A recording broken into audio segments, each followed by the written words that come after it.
Vijay also, yeah, okay. So he's also giving tomorrow evening class. Tomorrow is Ram Vijay's Dasara. Tomorrow also is scheduled to give Bhagavad class, and as of now it is there. Let us see at the end of the program what happens. I have to check my calendar and see if I have competing. Because when you live in the East Coast, they have phone calls with Europe 6 hours ahead, right? India 9.5 hours ahead, Australia 12 hours ahead. So they do all the meetings here at 4:30, 5 o'clock, 6 in the morning. So it's just so we had our team, but we didn't sing the Shringa prayer. So maybe we can start with the Shringa prayers.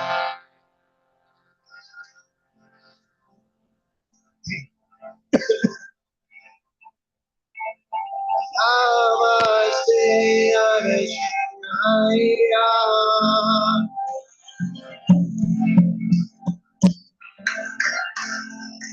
Namaste Arashnaya.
Srila Prabhupada ki.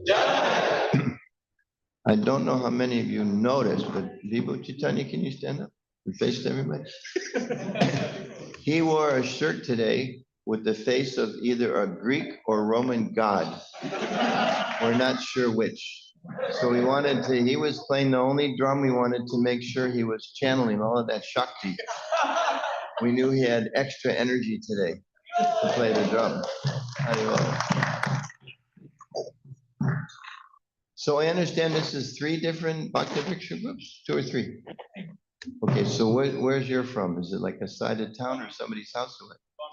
Farmington. Raise your hand if you're with the Farmington Hills Bhakti Vriksha.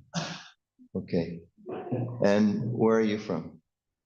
We have a Bhakti Vriksha Novi in Farmington. It's combined couple of family from Kansas. Novi, Farmington Hills in Kansas. Canton. Okay, let's say Kansas. So that's a long drive. You were very enthusiastic about this. So who's from Novi, Farmington Hills and Canton group? Okay, and what's the 3rd group? Who's from the third group? Where are you from? Farmington. Also Farmington, 3 in Farmington Hills, really. So they're Farmington Hills, Novi and Canton. You're Farmington Hills and West Bloomfield or what?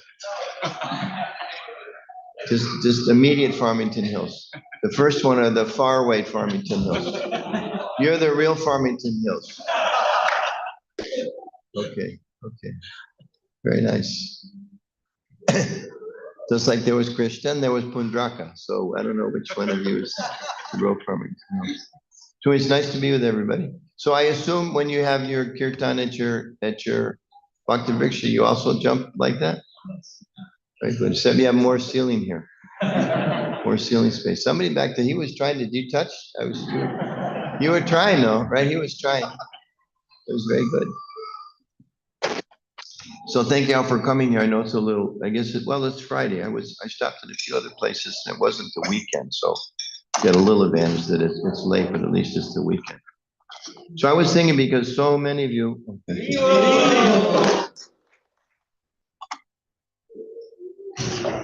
so many or maybe all of you, you've been attending Krishna Conscious program some time, and almost everybody but me has an Indian background. So tomorrow is the celebration of the victory of Lord Ram. So you've all heard this story so many times, right? Everybody's familiar with that. So then maybe we can just we can have some discussion about Lord Ram. And I was thinking maybe just to ask some questions and then you can share your memories or what you know, and we can discuss a little bit. So the first question I wanted to ask was, when we consider Lord Ramachandra, what are the qualities that come to mind? One, we can ask you, name one quality, and maybe short description of what shows that quality. Okay, don't tell the whole Ramayana, because we can't stay that long. So maybe a short explanation of what demonstrates that quality. So ladies first. What's a quality of Ramachandra you think of, or that you like, or that you hear about, or comes to your mind? And then briefly, 30 seconds, what shows us that quality? Prabhuji, the greatest quality of Lord Ram that comes to my mind is his obedience towards his parents and respectfulness. So the incident where he was asked to marry Mother Sita after breaking the vow, he tells Janak Maharaj that I fulfill your wish, but to take, without taking permission of my parents, I cannot marry Mother Sita. Beautiful. Okay, obedience. Thank you. Very nice. Okay, gentlemen, what quality of Lord Ram comes to mind you like to share? I saw him first. Right, Krishna? Stability and patience. Like, That's two. Pick one. I mean, both go hand in hand, but yeah, he was always stable, no matter what happened in his life. Like, whether Mata Sita got abducted or whatever happened, he was always stable in his mind. He never got shaken throughout his life. Very nice. Always very stable. Okay, ladies, back to you. Now, there's less ladies than there are men. So we may need all the ladies to speak. Keeps his word, doesn't break his promise. Okay, great. Keeps his promises. Now, what's an example of how he did that? He went to the forest for 15 years to keep the vow, the word given by his father. Yeah, so not only his own promises, his father's promises, right? His father's vow. Okay, very good. Thank you. Yes, back in the corner. Hare Krishna. Vibhu, you play the drum and now your arms are tired, so now you work your legs. Is that it? He's running back and forth with a microphone. Yes, Prabhu. Renunciation. Renunciation. So, okay, so what demonstrates that? When his father told him to leave, when tomorrow he has to become a king, but at the time when his father says to leave and go to the forest, he doesn't care. He just leaves everything and goes on the word of his father. Renunciation. Very good. Very good. Ladies. Hare Krishna, tolerance. Tolerant. How is he tolerant? For example, like there are many examples, but one of the one which comes to my mind right now is when Sita Rani, she was coming back from Lanka, she was asked to go to the Pariksha, and everybody condemned Sri Rama for doing that. But he knew what he was doing, and he endured all those criticism and continued with the dharma. Very nice. He was tolerant. We have three here in the corner. Your choice. Hare Krishna. Handsome. Handsome. Yeah. I wouldn't have expected that from this side of the room.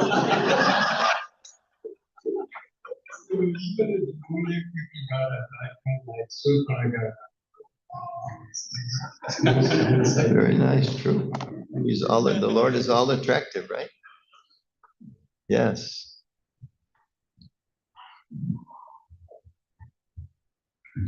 Thank you so much for coming. Right. This equality towards his brother, Hanuman, and also towards Vibhishan, even though he was from Ravana, he showed his equality to everyone.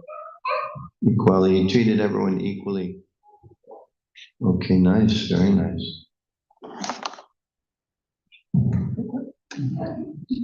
These two are fighting over which's more equal. You get the mic? No, you take the mic. Amazing compassion. Compassion. I was hearing about why did Ravana was not killed first. His brothers and whole army was killed first. And it was said that I was just hearing about it. Lord Ram kept giving him warning, giving him a chance. Maybe now you will surrender. Now you will surrender. Ultimately, when he didn't surrender, finally he had to see the death. So his compassion was the quality which I think about. Very nice. Those of you starting to wonder, we know that Ram has unlimited qualities. We're not going to try to name all of them. I only have one piece of paper, so we'll do a few more. Hare Krishna. So one quality which really inspired me, he was committed. He wanted, he took vow and he gave the words to his wife. He became one by giving one by. So exactly like it was like not a big deal, but he was committed. Very good. Committed. We'll do maybe two, three more. Hare Krishna Prabhuji, please accept my messages. Lord Ram is very merciful. I remember the pastime of Shakti Mataji. So she offered with great devotion the tasted fruits to him, and Lord Ram accepted it. One more point I wanted to add is Lord Krishna told Everybody knows that story, right? She was offering the fruit, but she had so much bhakti. The etiquette wasn't so good. But her devotion was so strong, she was tasting the fruits to make sure they were sweet enough for Ram and then giving them to him, which, for a sadhaka, it's big offense, but her devotion was so deep and Ram was relishing those. Prabhuji, one more point I wanted to add is Lord Krishna spoke Bhagavad Gita to Arjuna. However, Lord Ram lived Bhagavad Gita.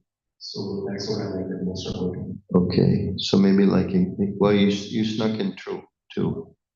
So like maybe exemplary, how he gave it such a nice example in his whole life. Okay. Hare Krishna. Hare Krishna. Forgiving and welcoming. Mother Giri did such a strong decision against, she conspired against Rama, but Lord Ram has accepted her without any grudges. And he was welcoming to everyone, like Vishnu, everyone he was welcoming. Very nice. So maybe one more from each side. Lord Ram was idealistic, being an Idealistic. ideal husband, king. Oh, okay. That he said, like, okay. Not he was idealistic, he was ideal. Yeah, ideal, great. In all aspects, right? Kind of like exemplary. Okay, very good. And we'll get the ladies one more, even though we started with them. She's very anxious to glorify Lord Ram. Hare Krishna Prabhuji Dhanavad Pranams. Lord Ram is known for his bravery. Bravery. And for his valor. He killed so many demons who were trying to destroy the sacrifices Vishwamitra. Very nice. So we understand in the one of you mentioned Bhagavad Gita. So in the Gita, Krishna explains that he comes again and again. We understand Ram is not different from Lord Krishna, different time, different pastimes, but still the Supreme Personality of God. And Krishna explains he comes for three main purposes: to defeat the demoniac, to reestablish the principles of religion, and to protect the devotees. So keeping that in mind, he's coming to teach religious principles. So when we think of these qualities, we'll go down, I don't think I'll try to ask the same person that mentioned, but does anybody wants to reach out? So what's the lesson we learn? Because just like we know many times, maybe you've all had the experience, sometimes you go out, you try to offer someone the Bhagavad Gita. Now, Western people, they may know it, they may not. And so maybe you have to try to convince them. But other than like when it's Gita Jayanti and everyone's thinking I have to take a Gita, right? When you go out to Patel Brothers and you offer someone a Bhagavad Gita, what's the first thing they say? I have that. I have that book, right? So sometimes maybe we know the shlokas, maybe we know the stories. We've been hearing Ramayan since we're little, your grandmother, or some of you were in TV. What year was it when they released it on television? 88. My wife was in India that year. She was on a train, I think, going to Vrindavan. And she was sitting next to some nice man, and he started to explain to her that, I guess it was Sunday morning they showed. And he was like, it's almost 10 o'clock, or whatever it was, 9 o'clock. It's coming on. And she was like, well, I'm going to Vrindavan. He said, no, you're getting off the train. You have to see this. So he got her off the train, some unknown place. And because she doesn't speak Hindi, but he spoke in Hindi to somebody and said, you have to take this lady, she has to see. So she went, like the whole village was gathered around the one TV set. And they welcomed her in, like watching the TV. Oh, whoever you are, sit down. There was so much interest and absorption in Ram's pastimes. So we understand that being absorbed in the Lord's pastimes is one thing, but also learning from the Lord's pastimes. That may be another category. And in one sense, if we don't learn from the Lord's pastimes, we don't apply those teachings in our own lives, it'll be very hard to remember the pastimes because we'll be pulled away by things that seem more interesting in this world. So just maybe we'll go down like some of these. So what's the lesson that we learn? If we hear this, let's say Lord Ramchandra is obedient. Does that have any significance for our lives? What do you think? Does it have, should it have, how could it have? That was the first quality I had written down. What does it mean to us? Okay, where's our microphone? Oh, we lost him. Vibhu's exhausted somehow. Okay, that's allowed. Our obedience to an open authority and Srila Prabhupada's standards. Okay, that's very nice. We should be, as spiritual practitioners, we should be obedient to our spiritual mentors because we understand that they, first of all, respect is important. And also, sometimes it's a little hard for us to understand what's best for ourselves. So we should try to be obedient to them, which brings up an interesting question because we're a worldwide movement. So I work in communications, which means I get the good calls and the not so good calls. People send me the good articles and the not so good articles. They tell me about the good movies and the not so good movies. And which ones attract more attention? The not so good ones. So is there ever a time when we should not be obedient? Mataji, start with you first. Is there ever a time we should not? Because in general, it's right, we should be obedient. Is there ever a time we should not? In fact, let me ask this, is there an example in the Shastra of not being obedient and still being, that's a good thing? Where's our mic? Where's the microphone? Okay, you have to follow the, up here. Microphone, please.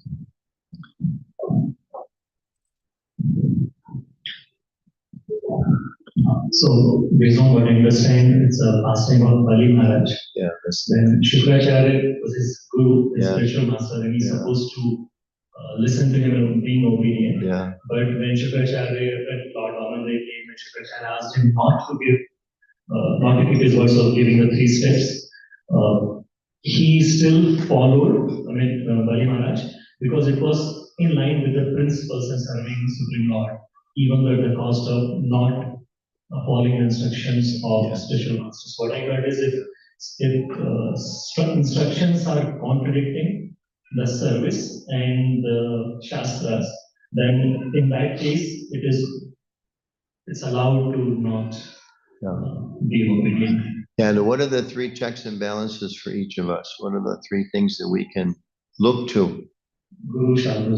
Guru, Shastra, and Sadhu, right? The scripture, the Shastras there, the saintly persons, the Vaishnavas, and the Guru. And of course, even Guru, we're understanding, sometimes we get a little one-sided. We think Guru means Diksha Guru. But we have so many Siksha Gurus, so we have to take help from all of those. So that's good, that's important. Because as a general principle, we should be obedient. But we also know this is Kali Yuga. You know, and Prabhupada said, he emphasized love and trust. But there's a story, it's described, Chanakya Pandit, right, says you should take good instructions even from a foolish person. So not that he's a fool, but just so we can take instructions from other people. A little history, when they were negotiating the nuclear kind of bringing down the number of nuclear arms between Russia and America years ago, they were kind of becoming a little more friendly today. Then now they're going the other direction.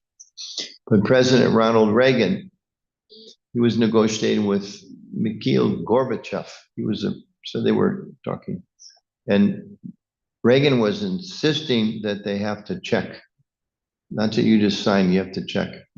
So some reporter, someone asked him, don't you trust them?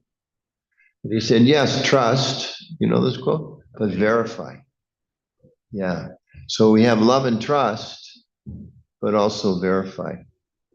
Because otherwise, we know it's a statistical. Any statisticians here? Are you?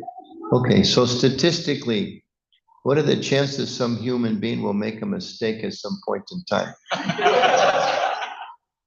Pretty good chance, right? Yes. So we should be obedient. We should love and trust, but also verify. That's important. Especially as our movement grows bigger and bigger and bigger. It's very important, We trust and we verify. Okay, so obedient, that's wonderful. Here's another one. Keeps their promise. That, of course, does not apply to us, right? What should we learn from that one? Someone maybe that hasn't spoken yet. What do we learn from that? And why? Why should we learn from that?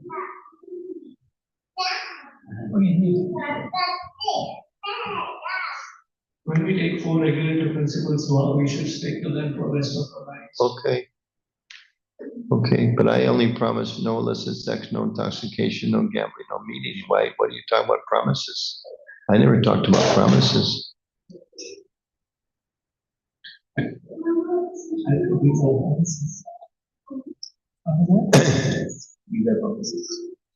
Well, yeah, okay, good. So those promises we should keep. What about other promises? I thought you were saying this in our vows. I would argue it is in our vows. We know we have the 4 regulative principles. What do those relate to? What are those based on? 4 pillars of dharma. 4 pillars of religion, right? So, probably actually in 2 places in the scripture, he says one, he gives a parallel, and he does it in 2 different ways. But basically, what is it? Illicit sex undermines or destroys whatever. Cleanliness, right? Gambling hurts what? Truthfulness, right? And then meat eating, mercy. That's the one he uses differently sometimes. And then intoxication, austerity, right? Sometimes for like a more global audience, I like to describe a lot of people, Indian people, of course, maybe understand tapasya, therefore austerity. Western people, I find if you explain self-discipline, you say austerity, is like, what? But if you say self-discipline, they go, oh yeah, my son goes to Kung Fu. Right? I know all about self-discipline. Yes, we all should be self-disciplined. But really, austerity means self-discipline. You discipline yourself, you accept the things that are good for your life, and especially good for spiritual life, and you say no to things that are not good.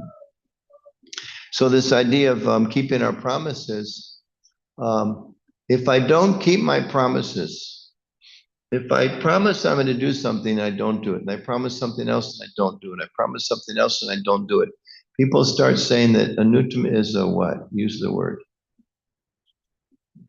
It's a very harsh word. Huh?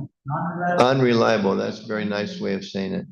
Yes. What's a more blunt way of saying it? It's described the earth can tolerate anything except a liar. So if I promise I'll be there by 8 o'clock, I come at 9. Okay, in one sense I broke my promise, but then you'll forgive me. But if I do it again and again and again, you start thinking this person, he lies or she lies, right? So when we think about Lord Ramachandra keeping promises, we should also endeavor to keep our promises. Because otherwise, if people don't keep their promises, then the whole society falls apart, really.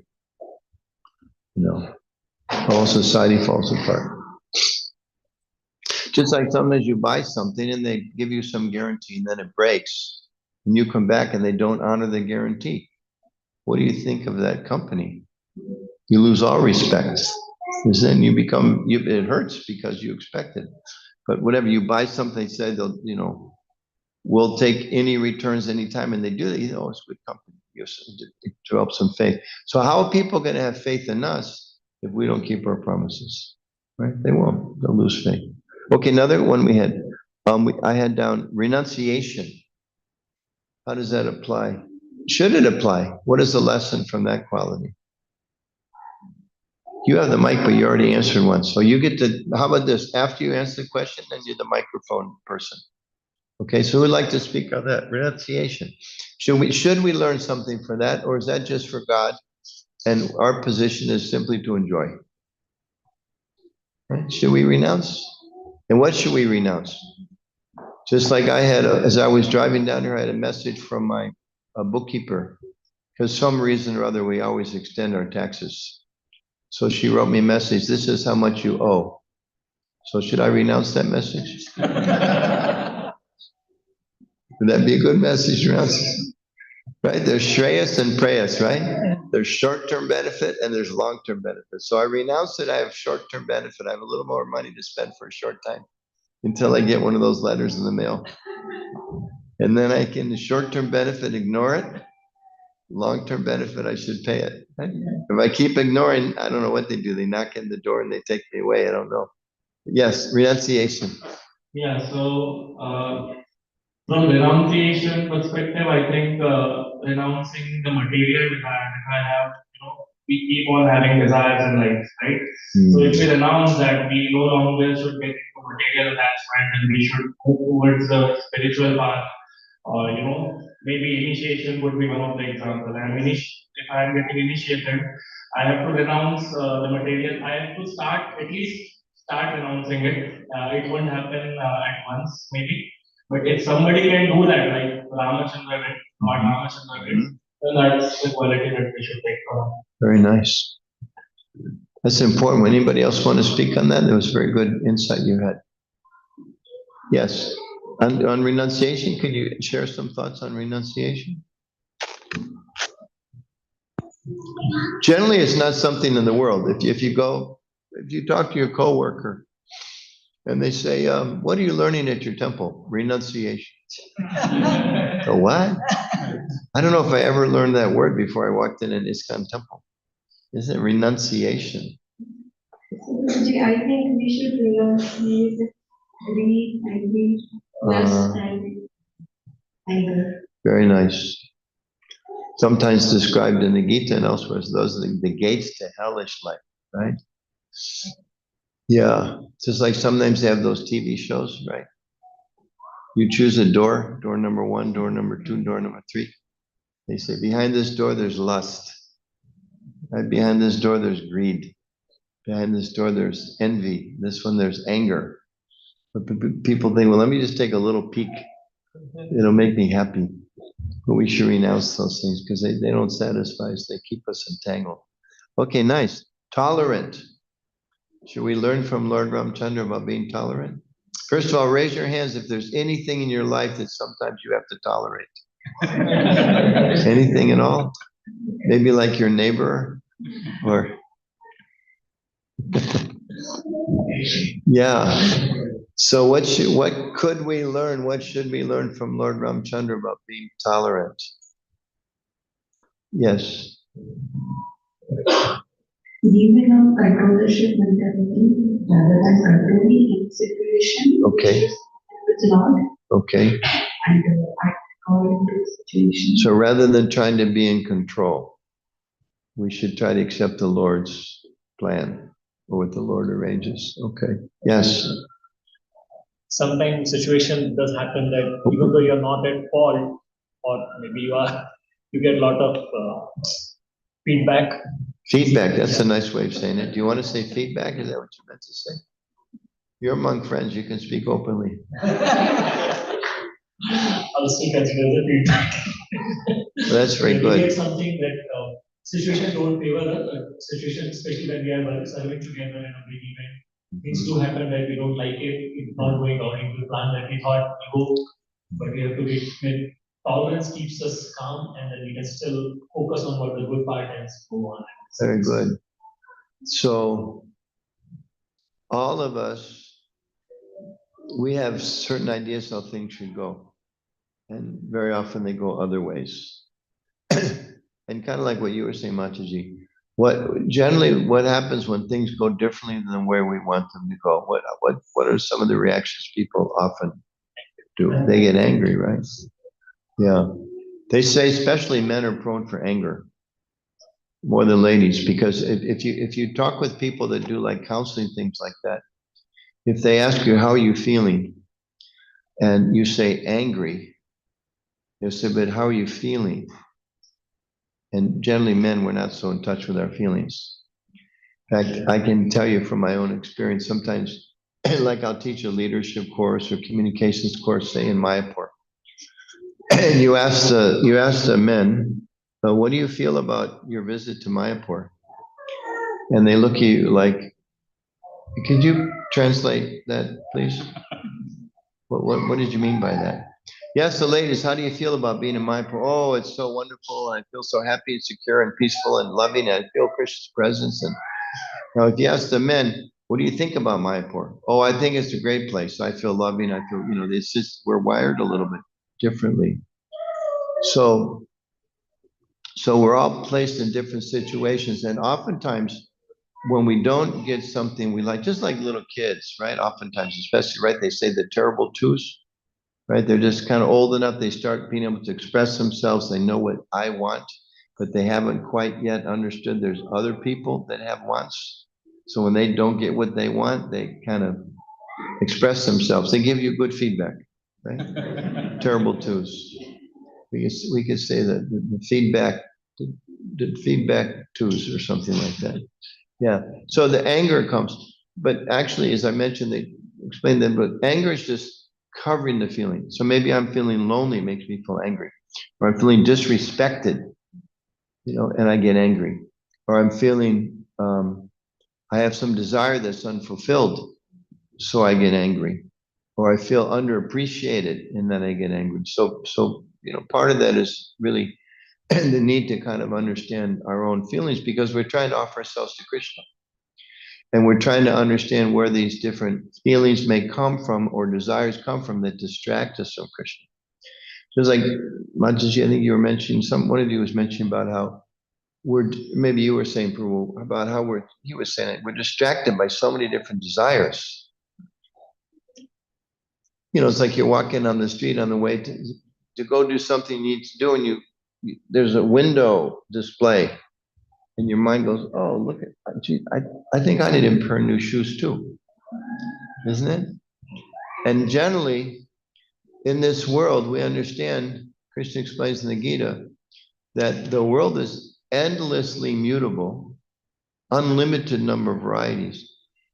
And as the soul who's forgotten our relationship with Krishna, who is by definition the source of pleasure, he's a source of pleasure. He's all attractive, all knowing, all opulent, all renounced, all the full 6 opulences.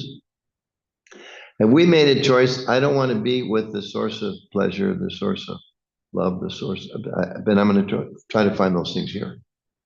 Right? I want to be away from the source of beauty, but I'm looking for beauty. And I want to be away from the source of all opulences, but I'm looking for opulences. And it doesn't work. It's impossible. So part of this being tolerant, as some of you described, it means we gradually, as we realize more and more the truth of Krishna. It's a nice verse in the 10th chapter. Krishna says, those who are convinced of my opulence, they can engage in devotional service without being deviated, because they're convinced. So until we're convinced, we get pulled by different things. So we gradually have to learn how to tolerate those things.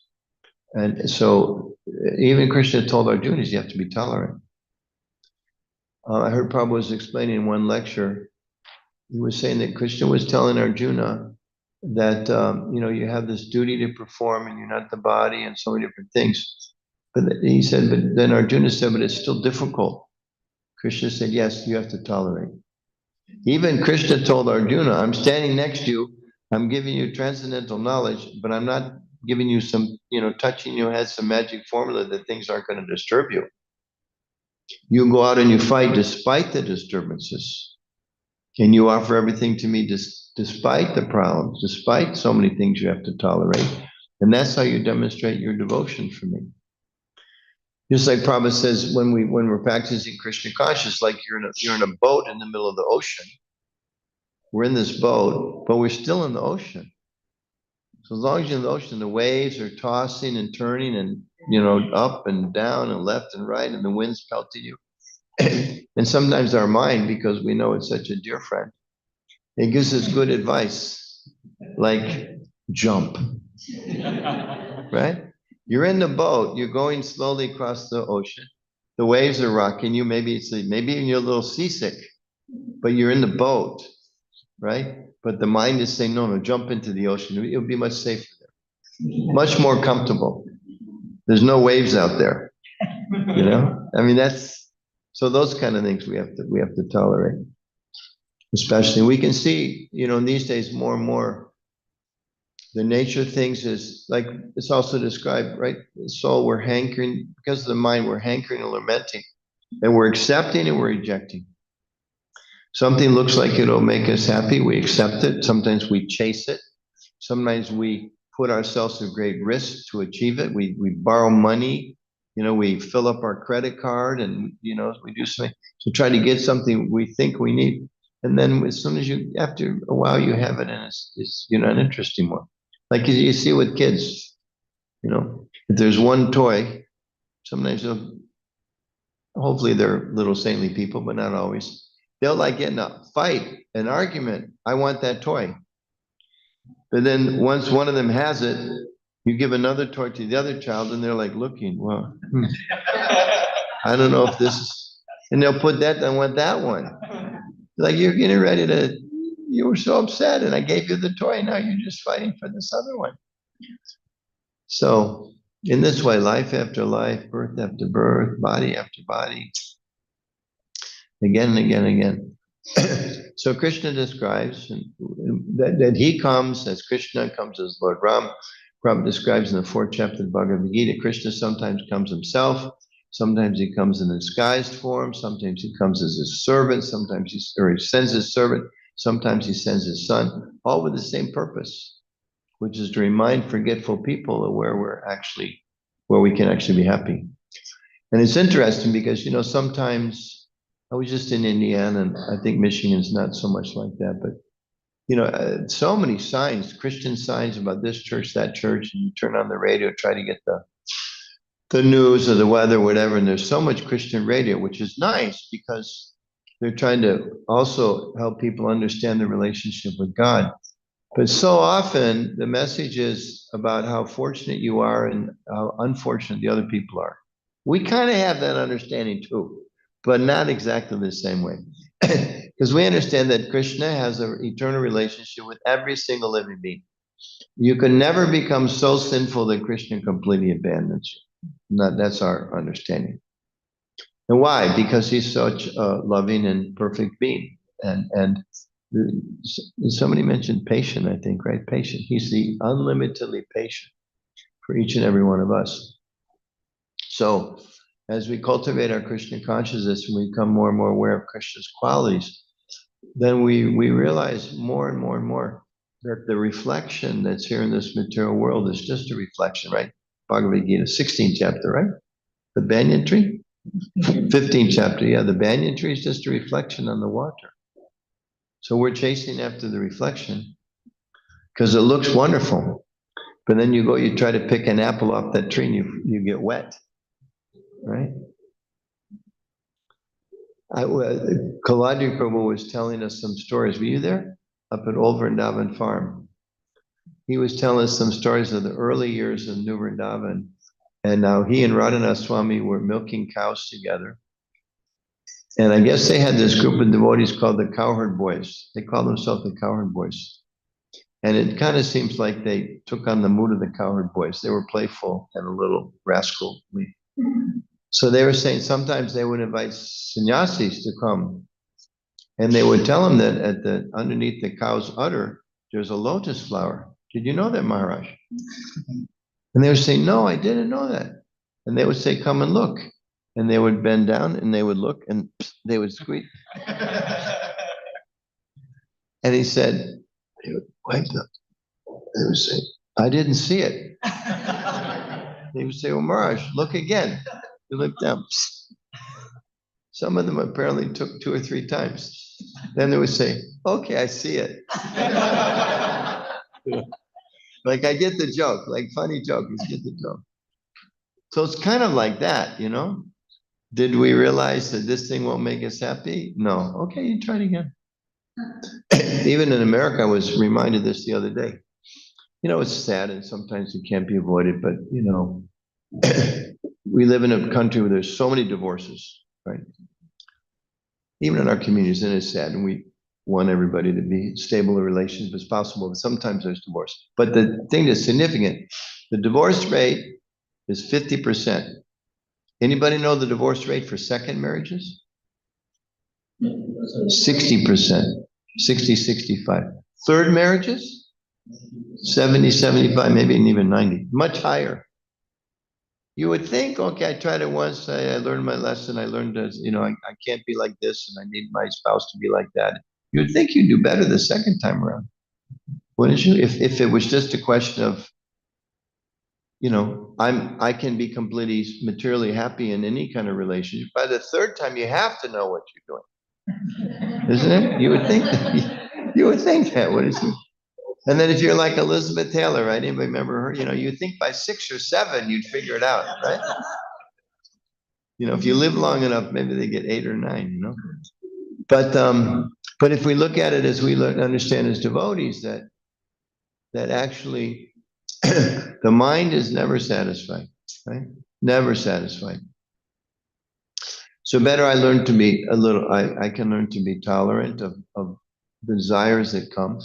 That was always my favorite verse, was Apoya Manama Charapriti Stam Samudamapa Pravishanti Avat Tavat Kamiyam Pravishanti Savesa Shanti Mamnoti Nikama Kami. A person who is able to tolerate the incessant flow of desires, it's a strong word, incessant. Person is able to tolerate the incessant flow of desires which enter like rivers into the ocean, which is ever being filled, but is always still, can alone achieve peace. And not the man or woman, the person who tries to satisfy those desires. You know, you say that to a materialistic person who's running. It's a completely different worldview, isn't it? I mean, you out there, it's all about chase those desires, right? Go for it, right? They sell a lot of shoes, right? Go for it, and all the things like that. I'll just end with this story. When I was a kid, then we can see there's some questions. Probably none of you saw this, but you'll appreciate it. There was some TV show or movies with little kids called Our Gang. So when I grew up I was born in 1954, long time ago. But so they had these movies where like TV, you watch them after you come home from school. So these kids, they were like kids in the city, and you know, it was kind of funny, very poor, like during the Depression.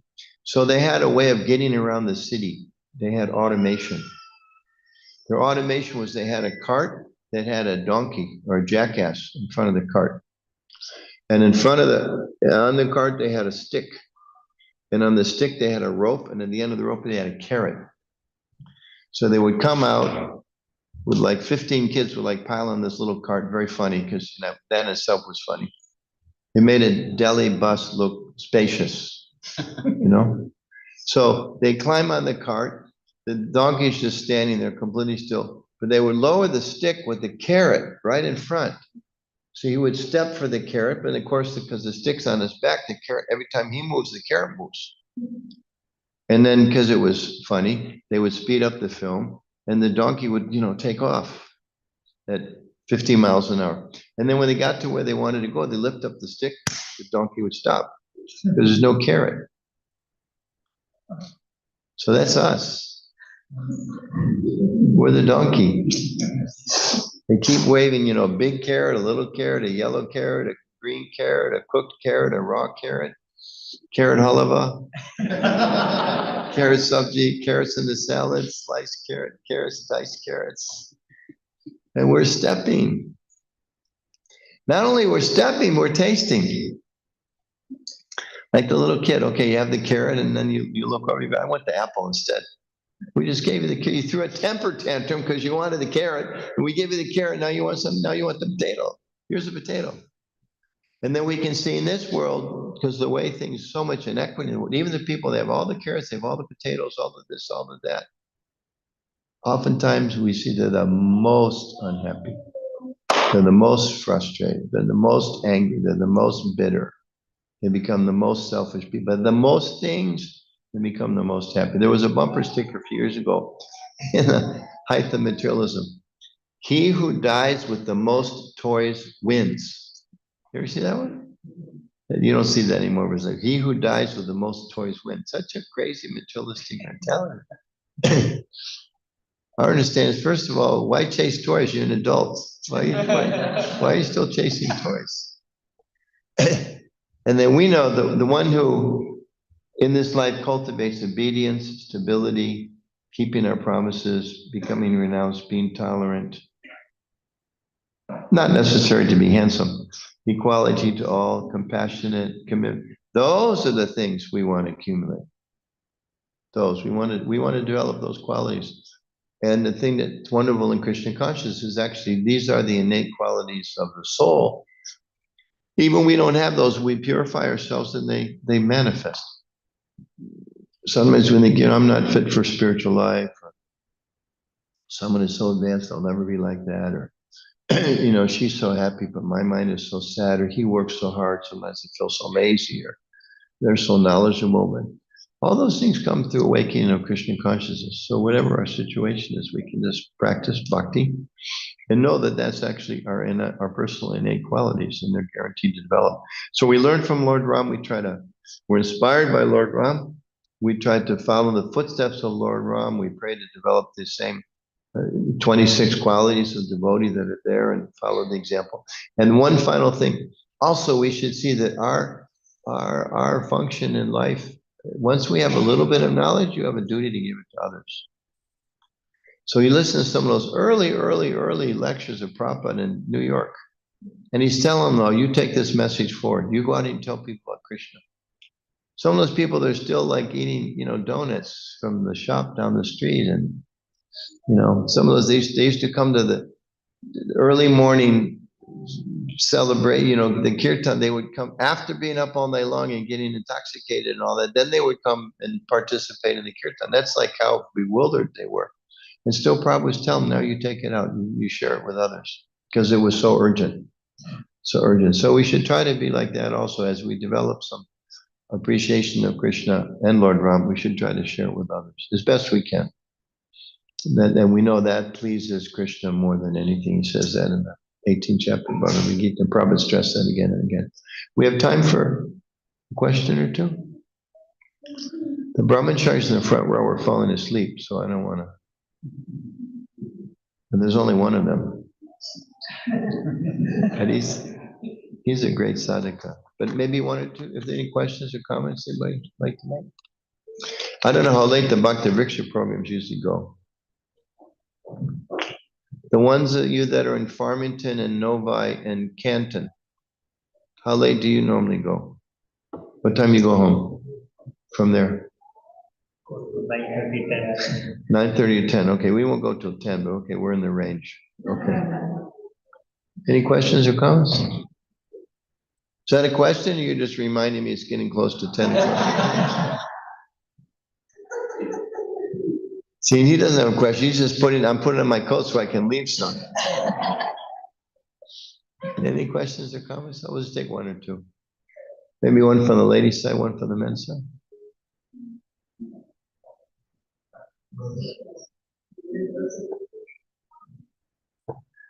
Thank you, Shri. When we talk about loyalty, and you kind of mentioned our role as being loyal to our Shiksha Gurus, how can we develop that gratitude? Developing the gratitude when we receive is good, but we don't, it doesn't stay longer. It's there, and then it's out of sight, out of my sight, and it's gone. Our gratitude, you're saying? Yes, Okay. continue to be loyal and grateful to what we receive from our mentors and teachers. Especially when we don't agree to what they say. Oh, the first part of the question was easy. The second part, that's the hard part. Okay, so first of all, how can we increase our appreciation and our gratitude? I would suggest we have to become aware of the gifts we have. I took French in school and I was in 11th grade. I remember Mademoiselle Gilbert. She was telling us practically every day, you American kids, you take everything for granted. She'd been in another part of the world. I mean, France is a pretty opulent country too, but she's, you kids, you don't appreciate anything. So just like a lot of times, families here, I don't know if you have a Food for Life program here, sometimes it's really good for kids. They take them with the parents and they serve out food to people that are less privileged, or they do some service project. I know my granddaughter, I think, went to like Costa Rica or something, and they were helping to build houses and things like that. So then they realized, my gosh, I take it for granted. I've got a roof over my head, and we've got 3 hot meals a day, and there's an electric refrigerator, and not everybody has those things. So a big part of it is just being aware of the gifts that we have. I mean, just like for instance, okay, anybody here hang the drywall on this building? Raise your hand if you hung the drywall. Thank you. Other than him, anybody else hang the drywall? Anybody run the electric wiring? Thank you. Anybody invent electric wiring here? Anybody named Thomas Jefferson here? Or maybe Thomasina Jefferson? Anybody here? No. So somebody invented, ultimately it's Christian, of course, but somebody invented the lights, somebody invented drywall, somebody figured out this kind of floor that looks like wood, but it doesn't rot when you make it wet, right? Somebody created the harmonium. We sit down for prasadam, we're very grateful for the devotees that cook, but also there's devotees that purchased the prasadam. There's the people that sold the boga. There's the people that transported the boga. There's the people that picked the boga. There's the people that planted the boga, isn't it? There's the people that oftentimes are struggling to keep their farms from the economic pressure that's on the agricultural, so where's those people? I personally worked when I was in college.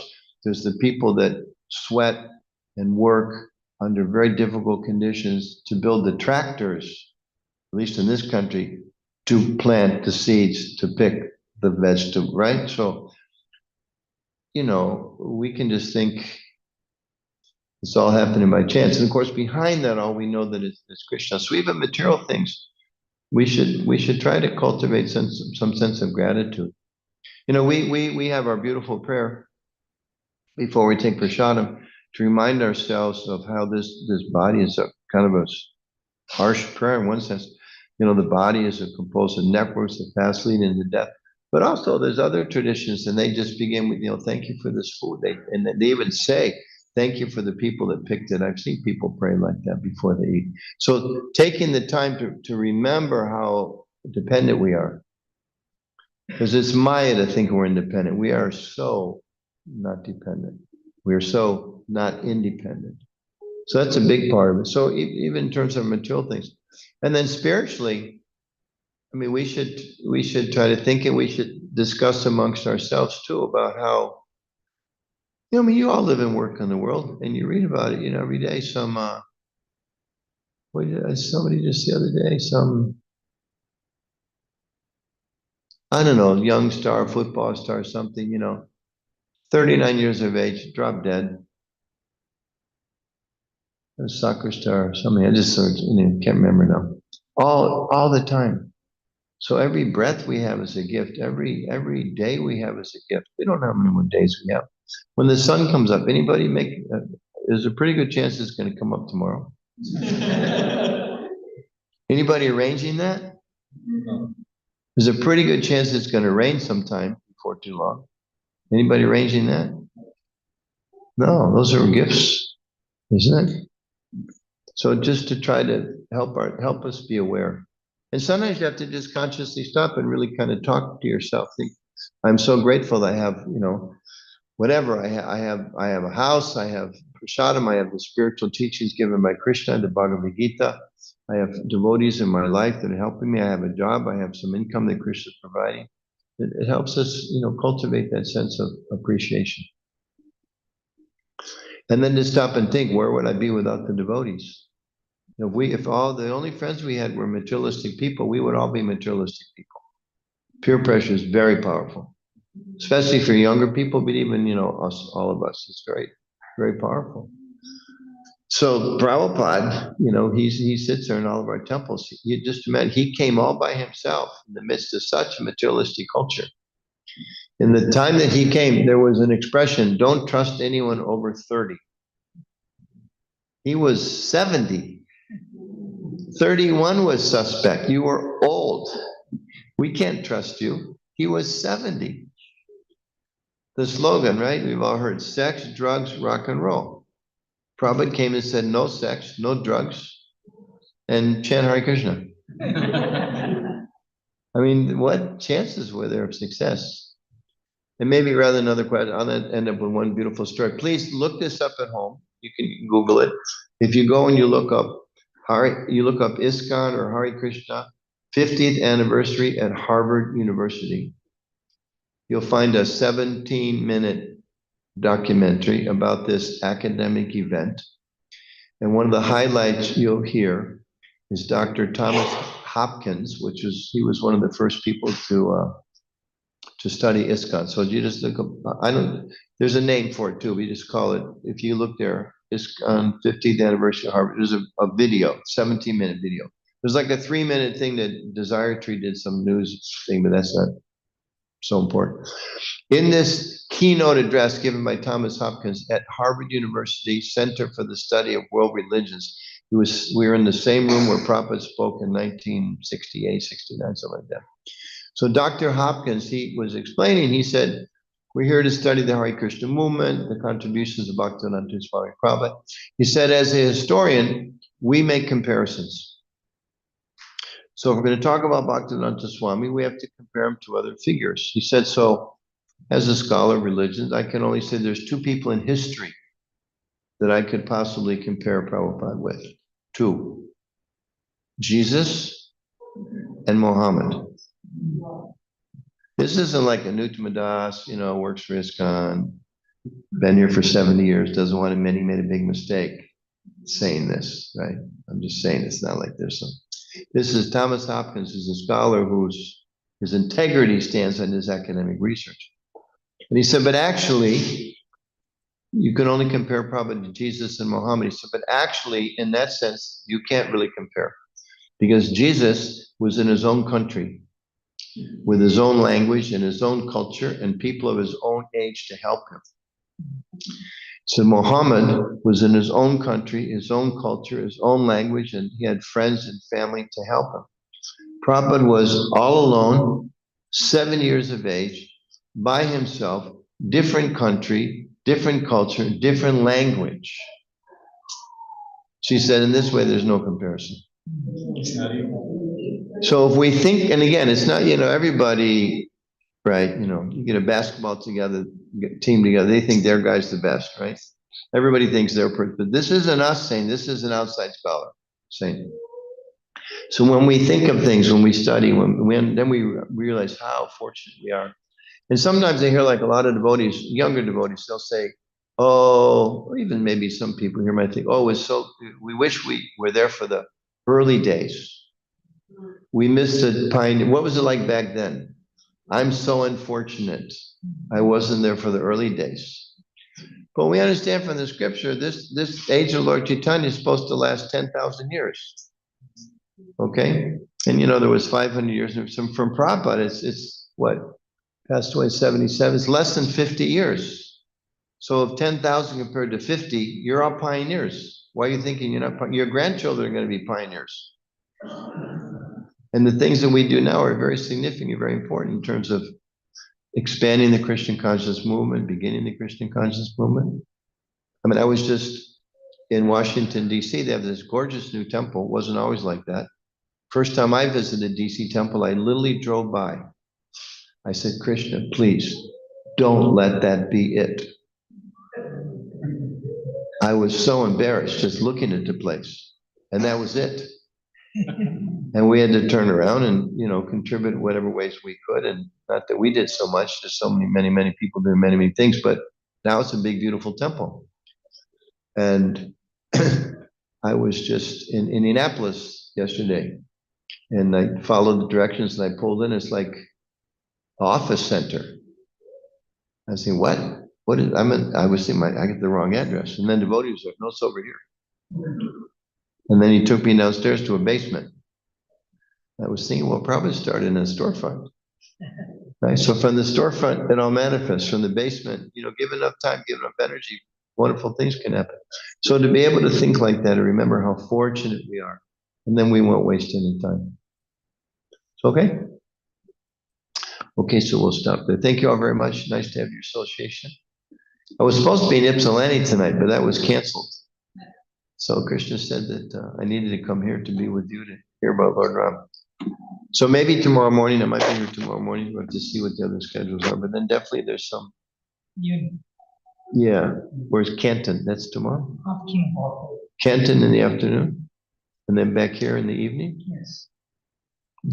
We have a festival tomorrow. Okay. Ram Vijay. Yeah, you want to announce, remind everybody? We request all the devotees to please come. Tomorrow is this festival, the Ram Vijay. We have Abhishek for the Ram's Lasikam, Lakshmi, and Kirtan, and very important, Anutama will give class tomorrow. So I request all of you to be present. And the schedule is posted in the internet and